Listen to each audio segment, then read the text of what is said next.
not positive, but I think the E90 is completely out of gas, and that's why it won't start.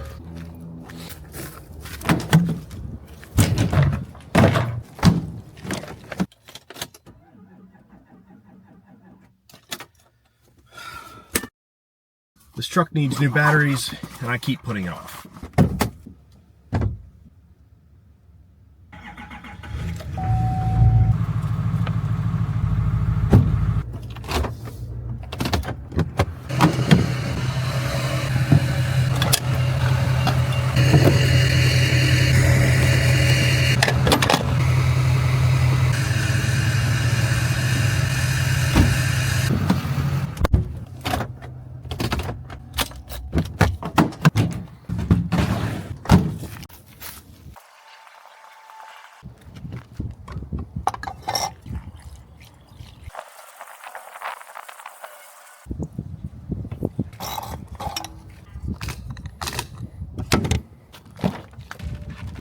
Let's see if it'll start now. If it doesn't, I don't really have any other ideas.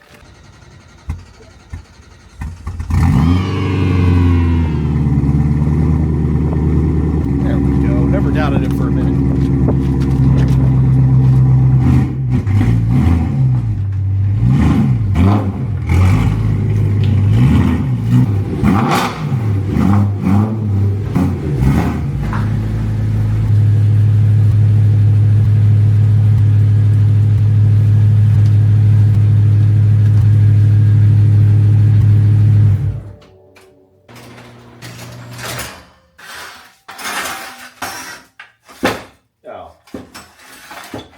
Of course I can't get the quick jacks on her because the car is freaking slammed.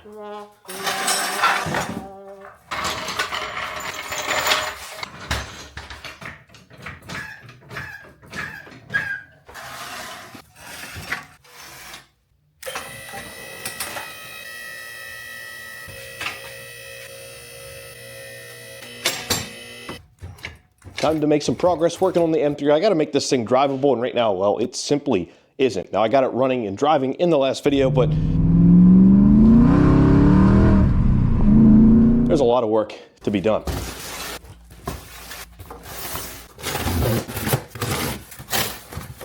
I have a ton of parts, and it's all thanks to ECS Tuning.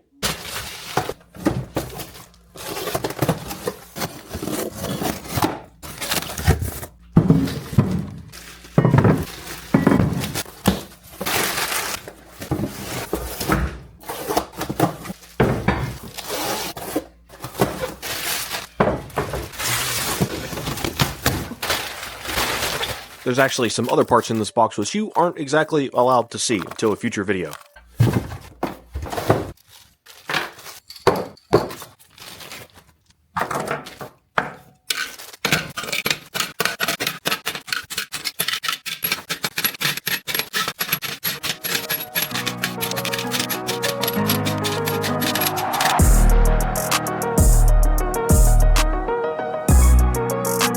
I got a mountain of parts from ECS Tuning. I'll go over all the details in just a bit. These will be linked below also, by the way. But this is a lot of work in front of me. If you look at the old brakes, well, they are completely shot, at least looking wise. And by the way the brake pedal feels, they feel shot as well. They're just completely trashed, rusted, and just look old and tired. And well, the car was used, abused, and sat for years and years and years. But that's all going to be fixed in just a matter of a few minutes for you guys. So ECS Tuning and Turner Motorsport are helping out with this build, hooking me up with some great parts. I have all new brake rotors all around. I've got new paint to paint the calipers because they're completely trashed. I've got ECS Tuning's full stainless steel brake line kit, new screws for the rotors, Akabono pads all around, and a stud and nut kit. This is going to be a lot of work, but this car desperately needs it. Let me take the wheels off and show you just how horrible the stock brakes look. Well, that's a great start. Luckily, I've got Big Bertha. And I won't be needing these anymore.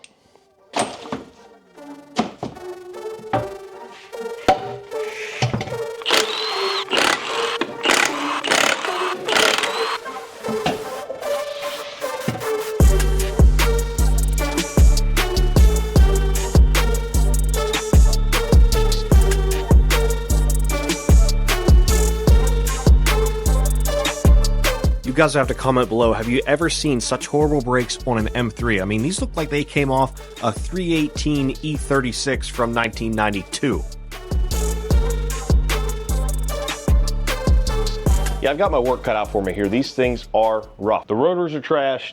Brake calipers, I guess they don't look terrible. They just look old and beat up. Also, I forgot to mention, I need to raise the coilovers up because this thing's nearly undrivable, and now is the perfect time to do it. So they had to start tearing everything apart. The car is slammed on some BC Racing coilovers, which have seen better days. These things are in about the same condition as the brakes. So this might be a fight to raise this car up. We'll see if it can even be done, or if I need to replace these. I think I'll replace them eventually either way, but for now, I really want to get this thing driving. You know what's great? When you find out that there's no fender liner in here at all, and not one, but two sets of frayed wires. I don't know what this goes to. I think this is the tire pressure monitor, and that's probably why I'm getting a tire pressure monitor light. So I'm gonna repair that as well. I need to get a fender liner. The other side has it though, as interesting as that is.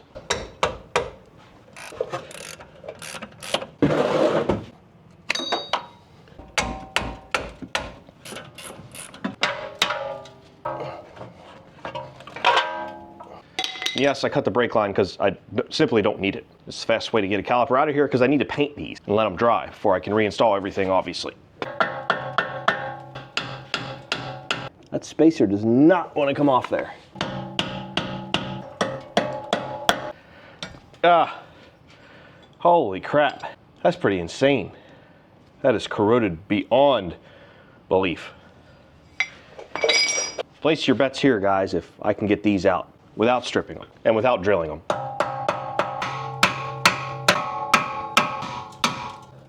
Got one. Again, right tools, guys. Makes all the difference. On to the next stuck piece of metal.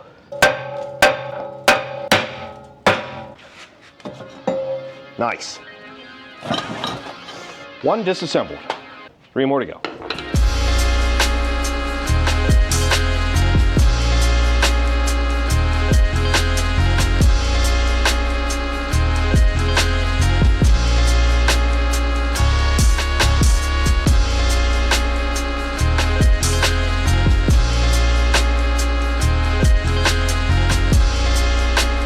Rear is completely torn apart. I replaced the driver's side brake line. That all went well. However, they had a little bit of a failure on the passenger side.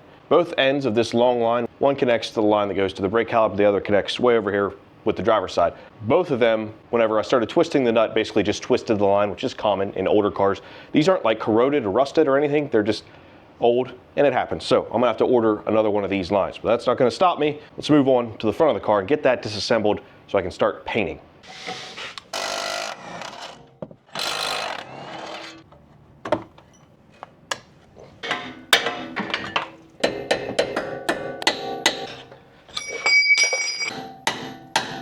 Got our first strippage. That's not good. For some reason, the rotor screws on the front of these cars are smaller than the rear, which makes the heads of them smaller and, well, less area to grip for the socket. So both of them strip. Luckily, I have an extractor set, which worked pretty well. Hey, I got it. Little devil screw. Got him. Oh, and the rotor came right off too. Sweet. Always unexpected but expected problems, especially with brakes on old cars. Another problem, listen to this. Definitely needs a wheel bearing. It's still tight. Doesn't feel like there's any play, but that sounds awful. So even more parts to order. One side left.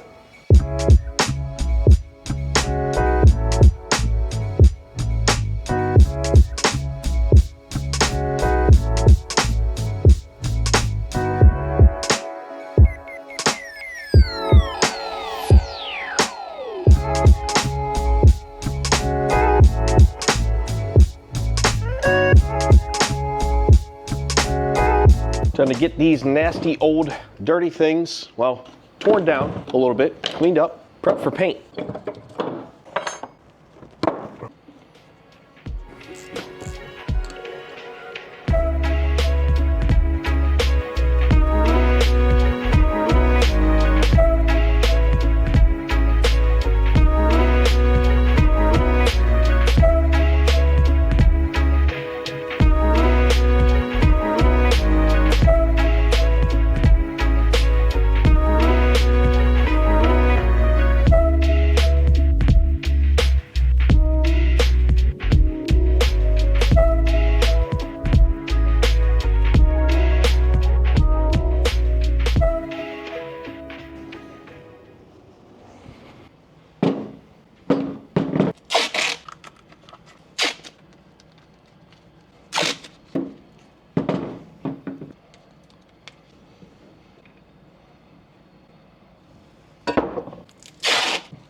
All right, prep is done. It's time to paint. Now I know what you're thinking, Matt, you gotta cover up the M3. You're gonna get overspray on it.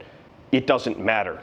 The car's paint is so bad that this isn't gonna hurt it. So I'm not worried about that, not at all. Let's get to painting. I hope this yellow looks good. I think it's gonna look good with the purplish bluish that this car is. Red would look good, but I didn't want to do red because, well, I did red on the 997. So I wanted to do something different. And I did not go to town on these like I did on the 997. I'm not replacing the seals or the pistons, they're fine. I'm not using 2K caliper paint. This stuff will work just fine, and I'm not using clear coat. The reason is these are slider calipers. These aren't like a nice 6 piston. I just want them to be better, and this is gonna make them a lot better.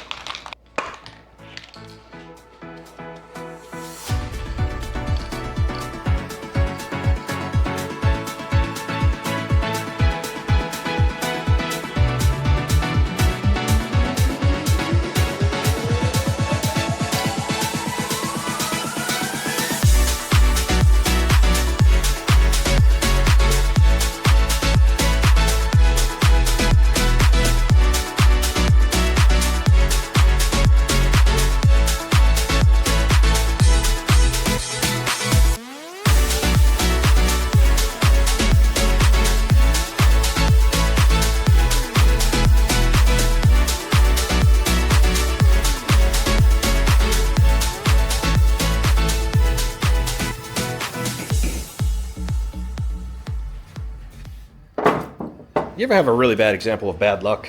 So I had a guy here servicing my AC, heater box, furnace, all that, and we go to push this thing back, which I put on wheels for this reason, because all this is jammed back in here, and we're pushing it back, and it slams into this and freaking cracks the line, shears it off right there, water everywhere. Thankfully the main is turned off right there, but I got covered in water.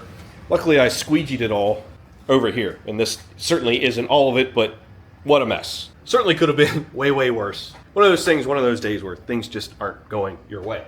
Oh, and I also knocked over my tripod and sheared the top right off of it. So that's supposed to sit there, and it's not. It's really just been one of those days.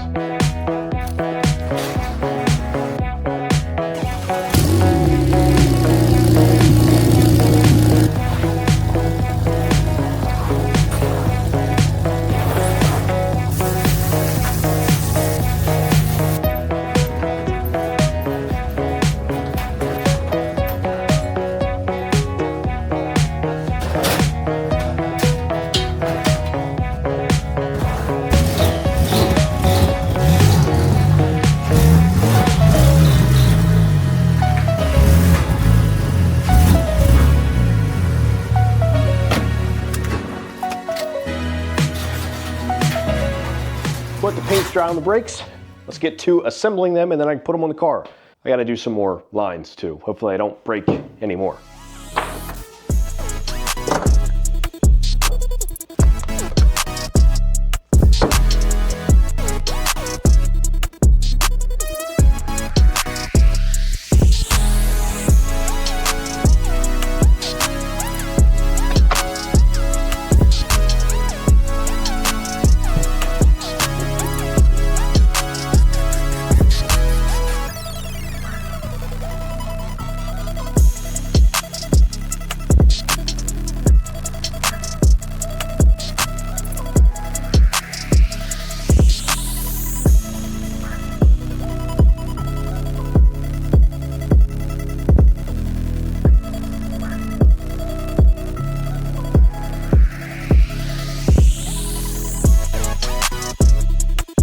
Calipers ready to install, all 4 of them. They came out pretty nice. There's going to be a couple chips in the paint from installing the clips and all that, and obviously right now they're very dirty, so don't mind the dirtiness.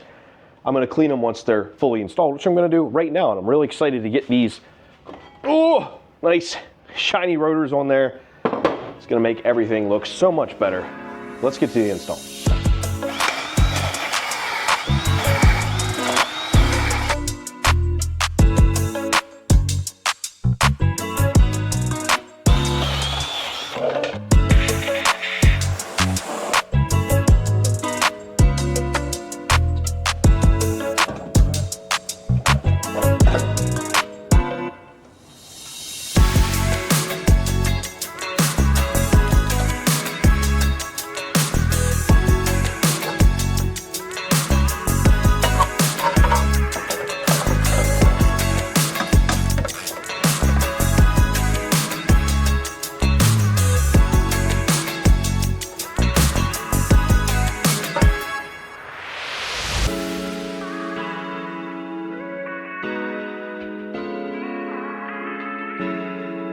Rear brakes are in and looking good. Now, before I move on to the front, I want to adjust the coilovers while I'm back here. I'm not sure how it's going to go. The shock tube looks really rusted. The tube for the springs don't look that bad, so we'll see. I mean, I'm mainly concerned about the springs, but man, it seems like there's not much more room to make this go up. I'm guessing when this guy got these BC Racing coilovers, he opted for the super low option, which is an option they offer, and yeah, this car is in fact super low.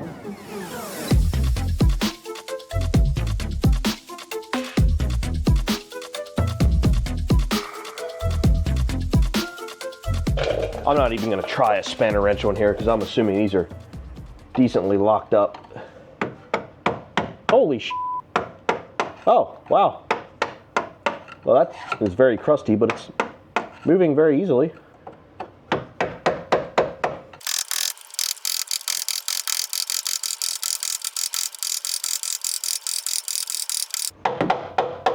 So I did about a pinky width, but it's not at the end of the control arm, so it's actually going to be more than a pinky width, probably double, so I'm hoping it raises it about an inch. We'll see if my math works out. Now, can I move this one? That sucker is not moving. It's not moving either direction. I think based on just how rusted that is, there's no way I'm actually moving the shock, but the spring will at least raise it up somewhat. Let's see if the other side goes as smoothly.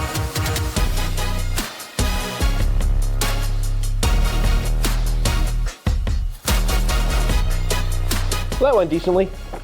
On to the front end.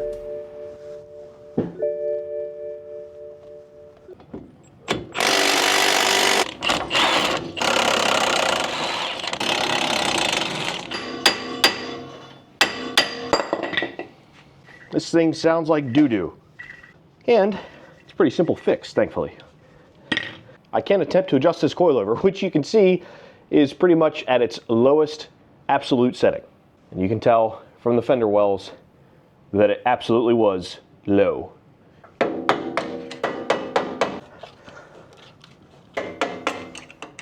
All right, so I raised it up basically until the bottom of the coilover is flush with a knuckle. That way I can repeat it on the passenger side.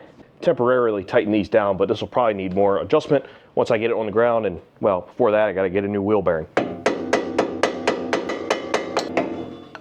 And I almost forgot, I still got to do this brake line. I hope I don't twist it off. Disregard, it's not budging, so I'm going to get a torch, a little blow torch, and try that, as my buddy Donald recommended, who's an actual mechanic. So now we'll move on to the driver's side.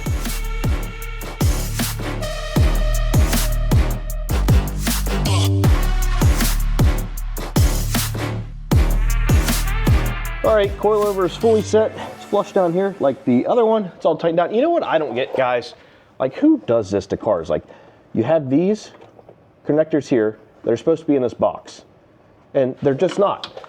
And then things like there are rubber grommets here for a reason, and rubber grommets on these connectors to go into, and they just don't put them in there. Like, it takes 30 seconds to do that. Why don't people do that? It blows my mind. Anyway, I'm gonna fix those wires. I had to fix them on the other side because it was the same thing, and then put the brake on this side. And at least this side will be done.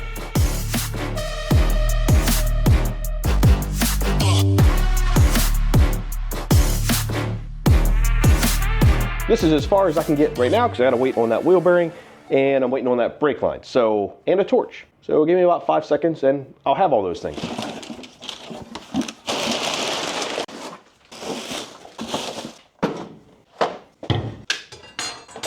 Got my wheel hub bearing, got that new brake line, Got a torch with some extra propane, brake fluid, and new cabin air filter. So this is the end of the brake job. Hopefully this all goes smoothly. Let me get this stuff installed, install the wheel studs, get the wheels on, get it on the ground, and then hopefully I can take it for a, well, more appropriate, better test drive this time.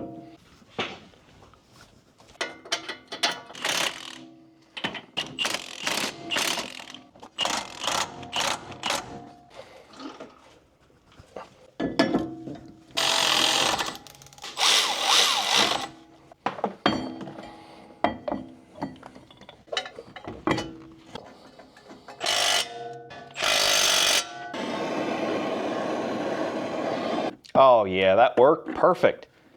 Line is not spinning and the nut's coming right off.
Brake line's 100% done.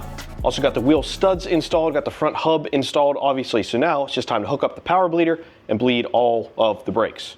Quick pet peeve though. This is coming from working on Porsches lately. BMW did not have their stuff together back in the day, because on the Porsche, the front calipers and the rear calipers use the same bleeder screws and they use the same brake lines. Makes sense, right? You have a failure, you only need to keep one spare with you. Well, it's not the case with the E90s.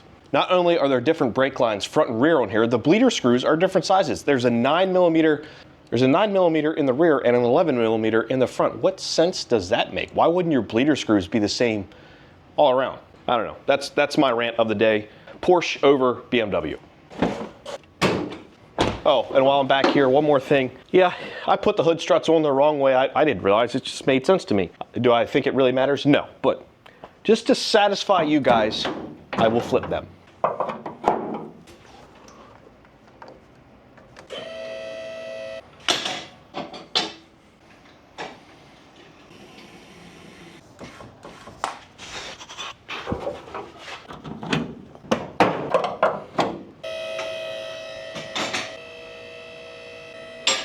Are you happy now?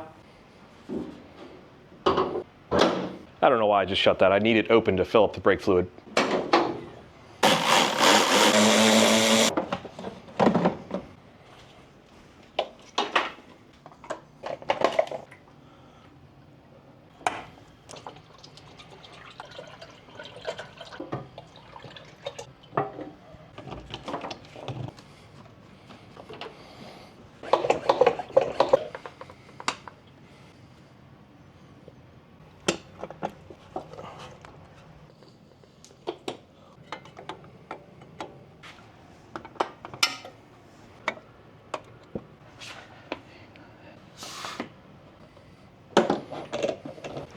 Just a skosh full. Now while I'm in here, time to replace these disgusting cabin filters.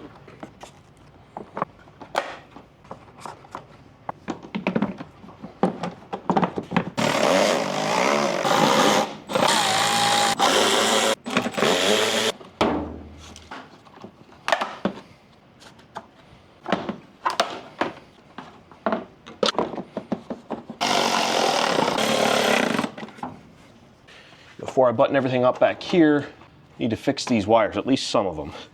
So I'll splice these guys back together in this. Well, I don't know where this goes.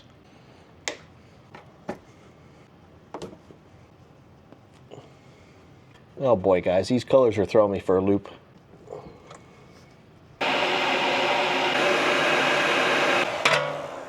Now, many of you commented I should be getting cloth tape for some electrical stuff, so that's what I went and did, and I've never used this stuff before. That's not too bad of a repair job, if I do say so myself. Now, I'm wondering if that is the tire pressure monitor. Is my light gonna go away? But you guys could let me know about this disaster. That would be great. Now it's time to put all the tires on, put it down and see A, how it looks with the all new brakes all around, and B, just how much I raised it. You'll even be able to tell.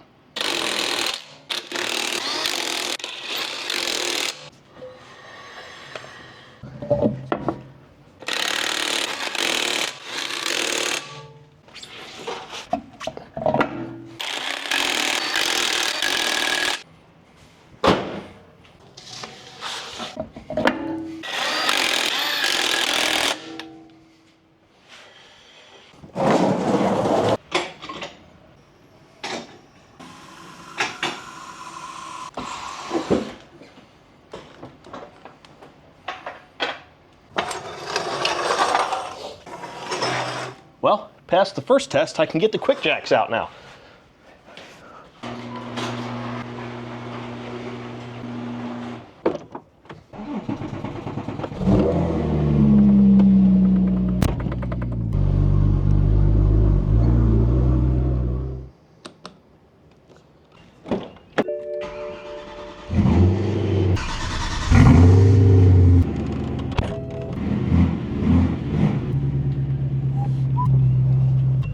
All right, let's test out these brakes.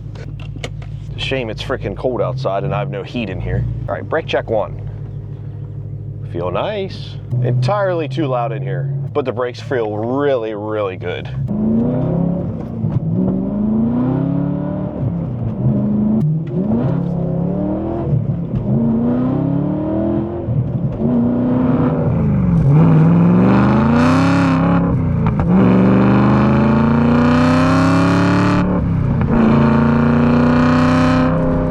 That drive really did go excellent. Found out some other things I need to get for the car, but the brakes are working perfectly. Super happy with how they perform and how they look. Now it's time to make the car sound, well, not so obnoxious.